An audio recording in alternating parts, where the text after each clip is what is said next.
Price Lord. நீதிமொழிகள் 21ஆம் அதிகாரம் 27ஆம் வசனம். Proverbs 21:37.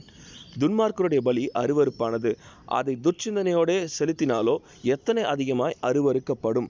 துன்மார்க்கர் அப்படின்னா தன்னுடைய இருதயத்திலும் சிந்தனையிலும் நல்ல நோக்கம் நல்ல சிந்தனை இல்லாதவர்கள் துன்மார்க்கர் என்று சொல்லலாம். இப்படிப்பட்டவருடைய பலிகள் அருவருக்கப்படும் என்று சொல்கிறாங்க. ஏன்னு சொன்னால், எப்போ நம்ம ஒரு நல்ல நோக்கத்தோடு கூட ஒரு பலியை செலுத்தலையோ இல்லை ஒரு ஜபத்தை செய்யலையோ அது நிச்சயமாக ஏற்றுக்கொள்ளப்பட மாட்டாது.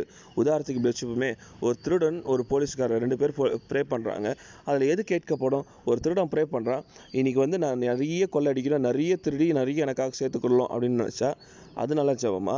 இல்லை அதே மாதிரி ஒரு போலீஸ்காரர் இன்றைக்கி யாருமே எங்கேயுமே திருடு கொடுக்கக்கூடாது, திருடு போகக்கூடாது, எல்லா சொத்துக்களும் எல்லா வீடுகளும் பாதுகாப்பாக இருக்கணும் அப்படின்னு ஜபம் பண்ணால் எது நல்ல நோக்கத்தோடு செய்கிற ஜபம்னு சொல்லி நிச்சயமாக நமக்கு தெரியும்.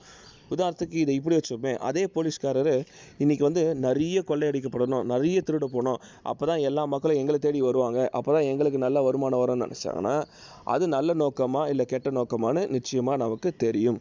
அப்போது நம்முடைய பலிகளாக இருந்தாலும் சரி, நம்முடைய ஜபங்களாக இருந்தாலும் சரி, எப்போது நம்ம சுத்தமான ஒரு உண்மையான நோக்கத்தோடு கூட நம்ம ஜபம் செய்கிறோமோ பலியிடுகிறோமோ அப்பொழுது அது நிச்சயமாக ஏற்றுக்கொள்ளப்படும்.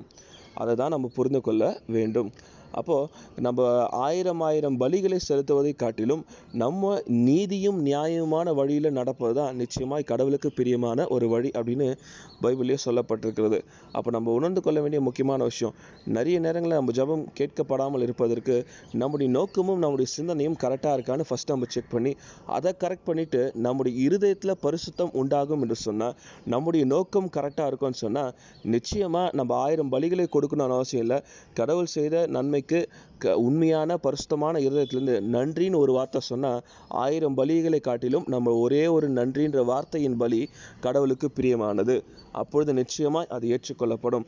அப்போ நம்ம உண்மையான நீதியின் நியாயத்தை தரித்து பரிசுத்தமுள்ள இதயத்தோடு கூட கேட்கிற ஜபங்கள் நிச்சயமாய் கேட்கப்படும். அப்படிப்பட்டவர்கள் ஆசீர்வதிக்கப்பட்டவர்களாக இருப்பார்கள். Thank you and God bless you.